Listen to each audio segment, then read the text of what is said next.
Hello friends, today we'll talk about a binomial theorem. Binomial theorem, it is used to find the coefficient of the terms in the expansion of binomial expression p plus q raised to n.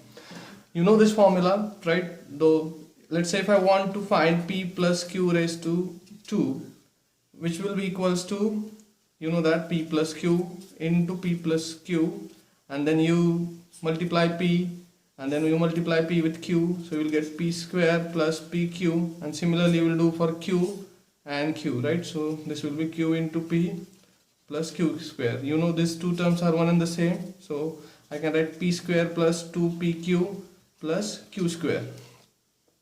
Now this is very simple if the power is 2, right?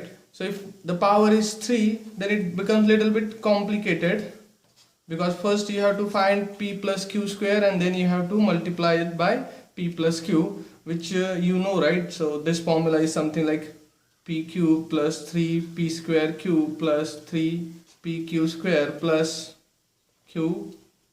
But now for calculating for p plus q raised to 4 it will be more difficult, right? Because you have to calculate p plus q square first, then p plus q cube, and then this will be calculated, right? So there is this binomial theorem will help you. Now how binomial theorem works actually, write down all these terms, p plus q, p plus q, p plus q and p plus q. So this is actually the multiplication. So means there are 4 terms in multiplication.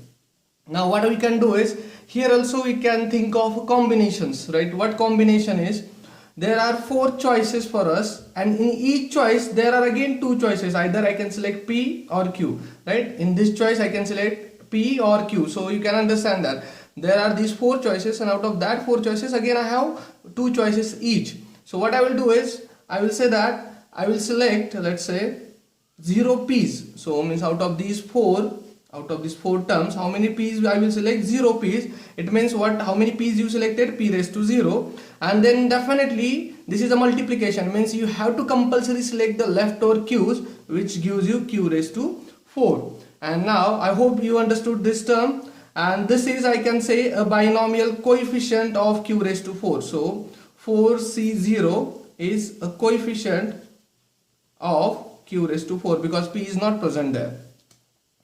Similarly, if I select 1p, so I will say 4c1. There are 4 choices to select p's. I will select only 1. It means p's power will be 1, and q, then definitely 3 q's are left. So I can say 3 q's are left. So it means the coefficient of p q cube is 4c1, and we can do this similarly for the leftover. 4c2 means 2 p's will be selected and 2 q's will be selected. 4c3 means 3 p's will be selected and 1 q will be selected, and 4c4 means all p's will be selected and no q is selected.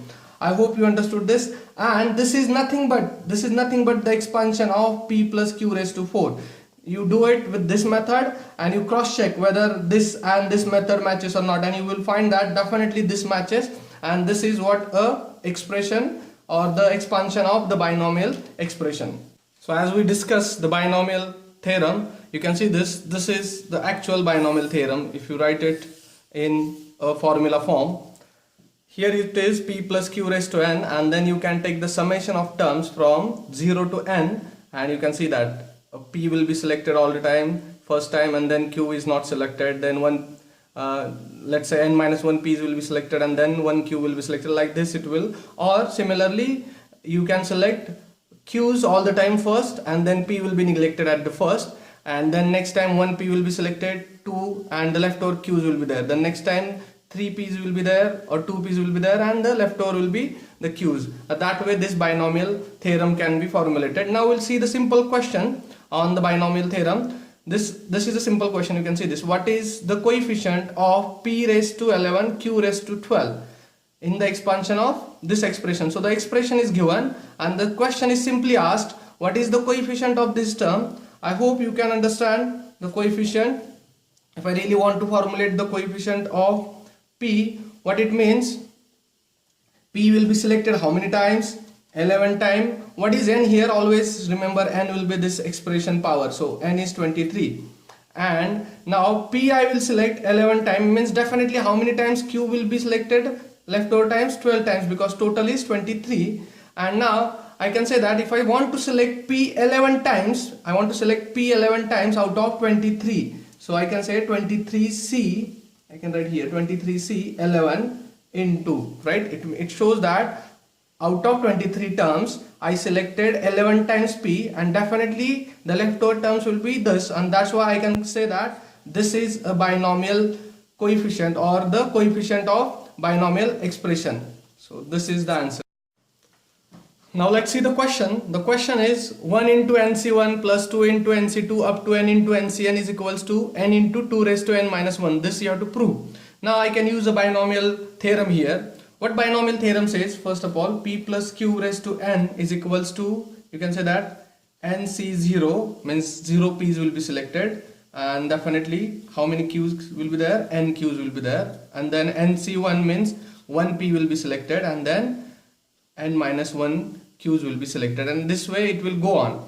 Now if I really want to, and at the end what I will select? ncn p raised to n q raised to 0.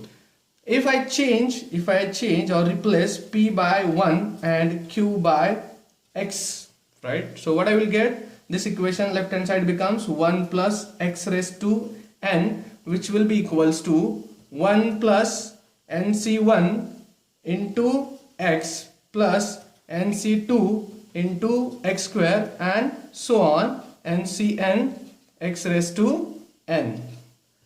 I hope you understood. This is same as a binomial theorem. This is the actual binomial theorem. What I did is I replaced p by 1, q by x, so I got this as a new binomial theorem. You can say this is a new binomial theorem for us, because this will help us. Why this is required? Because this helps us to prove this thing, right? Now you can see this and this are really a little bit matching here. Now differentiate both the sides with respect to x. So I will say differentiate both the sides with respect to x. What you will get to the left hand side? N into 1 plus x raised to n minus 1, constant becomes 0, nc1 will be still same, and this x becomes 1 plus nc2, and this x becomes 2x plus up to ncn, and this x raised to n becomes n into x raised to n minus 1. Now what you do is, if you really want the equation to be satisfied, put x is equals to 1. You can see that if you put x is equals to 1 in both the side,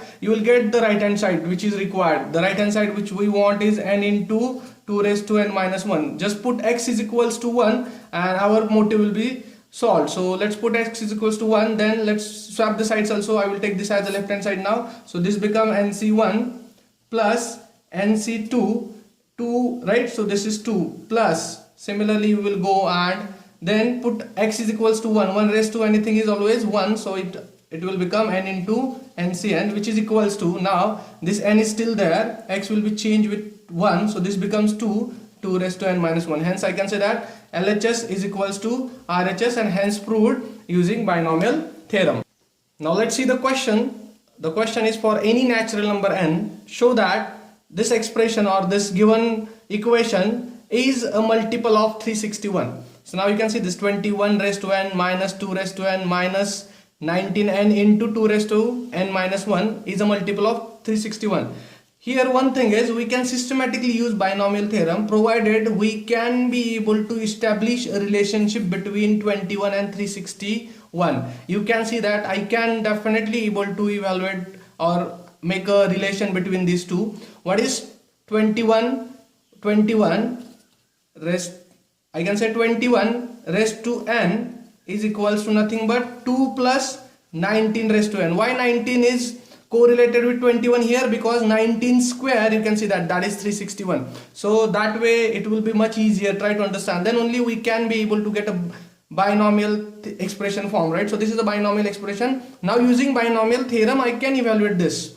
So I hope you understood. 21 will be correlated with 361 in this form. So means 21 is 2 plus 19. 19 square is definitely 361. So there is some relation between this expression and 361 that we will show using binomial theorem. Now you know this binomial theorem, how to do the binomial theorem. 2 raised to n plus nc1 2 2 raised to n minus 1 into 19 plus nc2 2 raised to n minus 2 into 19 square and so on 19 raised to n. Now one thing is for sure, you can see this 2 raised to n will not change. nc1 is always n, I can say. So right, what I can say, this term is then 19n. So plus 19n into 2 raised to n minus 1 into 2 raised to n minus 1 plus. Now you can see this, we want to establish a relationship of 19 square with respect to 21 raised to n, right? So stop here now. Don't go ahead. So what I can say this, I can say that 19 square into, everything will be common. You take some common. So what you will get common, nc2 into 2 raised to n minus 2 plus infinite thing, something like that, right? Not infinite, with respect to the remaining terms, it will be there. So all the remaining terms will be here, which I can say that 2 raised to n plus 19n into 2 raised to minus 1 plus 19 square is still there into k. K is what? A positive integer, I can say. It's a positive integer. Because if you add these terms, you will definitely get a bigger number, and that I can say is a k directly. Now you can see this 21 is on the left hand side, so take this, you can see this, I achieved this form. These two terms I am able to achieve here, right? So take these two terms to the left hand side, what you will get finally? You will get 21 raised to n minus 2 raised to n minus 19n into 2 raised to n minus 1, which is equals to, you are left with only 19 square into k, which shows that this equation is a multiple of 19 square. Definitely it's a multiple of 19 square, because 19 square multiplied by any positive integer, I can say that that is definitely a multiple of 361, and I can say hence proved.